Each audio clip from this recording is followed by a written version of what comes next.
ای ایران و ای ملت ایران، شما خود را متمدن میگیرید، خود را پاسدار تمدن بزرگ فارس میدانید، خود را پاسدار ارزش‌های اسلامی میدانید.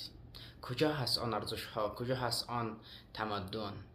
شما که در مجامع بین المللی داد از حقوق بشر و داد از دفاع از مسلمین و مظلومین میکنید، کجا هست آن نداهای شما؟ کجا هست آن شعارهای شما؟ امروز که مهاجرین بیچاره و بی سرپناه و بی خانمان را شما از کشورتان به زور و به جبر خارج میکنید و در این گرمای تابستان طفل را، زن را، همه را در میدان میگذارید، این با کدام ارزش شما همخوانی دارد؟